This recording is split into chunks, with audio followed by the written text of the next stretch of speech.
As employees, there are often times where we run into situations to where we quit our job.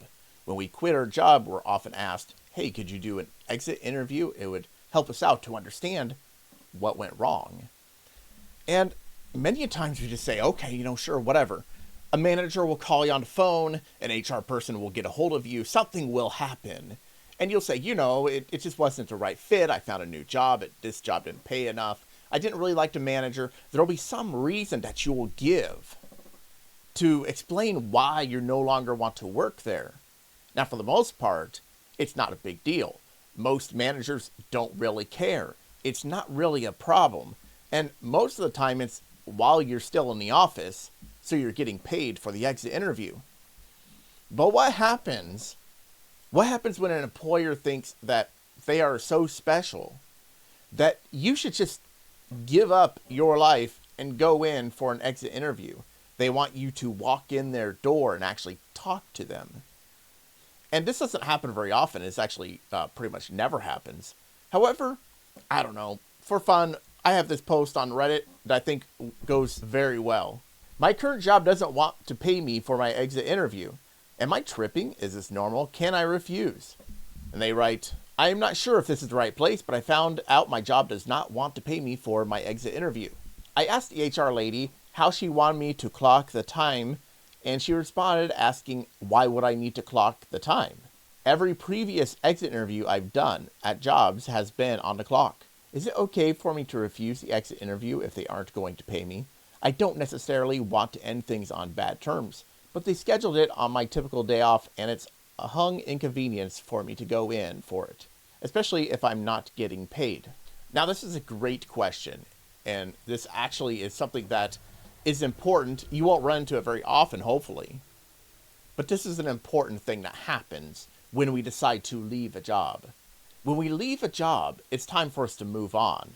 It's time for us to throw away the shackles of the prior employer, and because we've already made the decision that it's time to advance in life. But what's really going on here?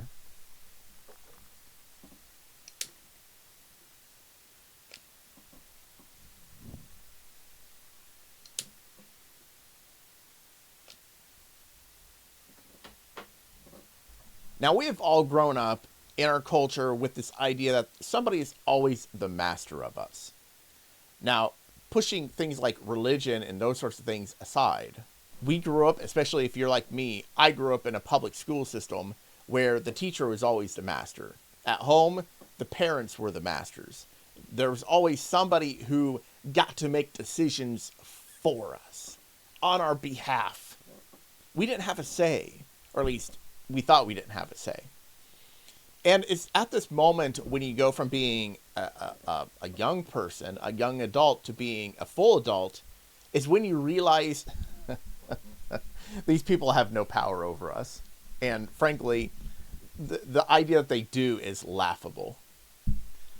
And it's one of these things where we go from being in a public school system, the teacher tells us what to do, and then we go, if we decide to go to college, then there's some guy in a suit, some professor who gets to dictate our entire life. As a side tangent, for example, I had professors who didn't always like how I did my work. Even if I did it correctly, even if I got the right answers, they didn't like how I did it. For example, one time on a test, I had to fill out a diagram, and I got points taken off of my test simply because I put too much detail.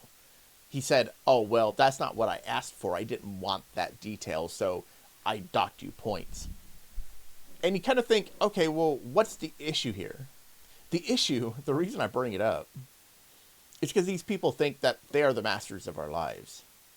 They think they are so darn important that they can ruin our lives, that they can slow our lives, that they can tell us that we are not good enough, to the point that they will actually try to prevent us, in a way, they may not be thinking of it this way, but prevent us from getting a college degree. And what kind of bullcrap is that? Anyway, to get back on topic, so we live in this culture where we constantly have people telling us that they know better than we do, or that they are in control of our lives, or what they decide is what you have to deal with. because you have to live by the rules that someone else laid down. And then this gets us into the territory of employers. So we went from public school, to university, and then we start working for somebody. And when we start working for somebody, they're our new master. We just basically said, yeah, I don't want to have to make decisions for myself. I don't want to have to think for myself. I don't want to have to do anything, so I'll just do whatever you tell me.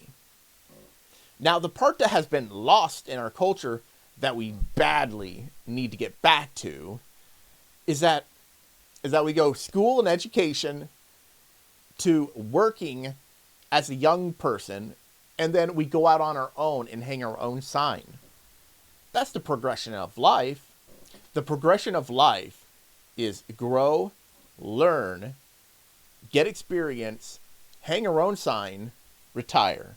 That's the progression of life. But at some point, the people who don't want you to have money, the people who don't want you to have wealth, have negated, have ignored the hang your own sign stage. They don't want you to do that. Because if you thought for yourself for just a moment, maybe you wouldn't do what they say. You see how this works? When you exercise the muscle, the I do it on my own muscle, when you do that, when you exercise that muscle, it becomes part of your life. And the more you do it, the easier it is to say, no, I'm not doing that. And so in this case, we have this person who's seriously considering driving into a location and doing an exit interview and not getting paid for it. You don't work there anymore. Why are you doing this to yourself? I'll tell you why. Because they have lived under masters for their entire lives. And they don't know any better. See, when you leave your life, your individual life, and you say, my life doesn't matter, I'm here for a cause, or I'm here to be an activist. I don't really believe in any of this stuff. I'm just doing it because this is what my group believes, or this is what my company believes. You're setting yourself up to be the person who gets nothing. Because the people who don't make decisions don't make money. They don't. They might get some table scraps. They might get a few dollar bills, so they can watch Netflix, or something of that nature. But it's just an appeasement. That money is just there to appease you. So you will leave them alone. So you'll stick around and keep making them money. This isn't a rag against capitalism. Capitalism is great. But at some point, we have given up the idea of hanging your own sign. Because that is where you get to make money. That is where you get to make decisions for you and your family. And that is when you get to have fulfillment. Now, to answer this question, if you don't know by now, my answer is, heck no, I'm not going in to do an exit interview. Why would you do that? No. If they want an exit interview, if they want more answers, they could do it over the phone. They can call you and say, hey, could you provide some details as to why you quit your job? They could do that over the phone. Hey, 20th century, at some point we figured out the phone. Okay, they can call you. It's not that big of a deal. But to dive even deeper into this, it's about control. They think they still control your life. And based off of the question, they do still control your life. You are still letting these people dictate your life. I had a job seeker who quit their job, who said, I know it's short notice. I know you're going to be upset, but I have a new job starting on Monday, and so Friday will be my last day. And the employer had the audacity to say, well, you can't do that. You got to provide a 2-week notice. And now I get it. In some countries, they don't have this. In some states are not right to work states. But where I'm at, where this job seeker was, it's a right to work state. And guess what? We don't have to provide you jack squat. And that's the power I get. I get to say, no, I quit. I don't ever want to work here again. I'm fine with that. I have a new opportunity. It's a great opportunity. I quit and I'm gone. If you don't want me to be here anymore, that's fine. I can put up with that, but I'm done here. I'm done because Monday I start a new job, a new opportunity to grow, a new opportunity to make myself better. I don't care about you anymore. And so the answer to this, of course, like I said, is no, you don't need to do anything. Actually, you could just ignore them and not worry about it. Because I'll tell you what, until we're at the point in our global history where there's only 5 companies or you could only work for the government, hopefully that never happens. But until we get to that point, there's still a lot of places you can work. There are plenty of fish in the sea. You can afford to piss off a few. That's just the reality of it.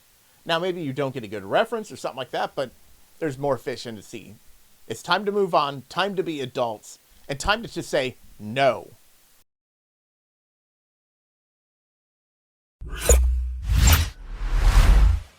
That's it for today. I'm SP Graham. This is Jobferno. If you have any questions, send me an email at questions@jobferno.com.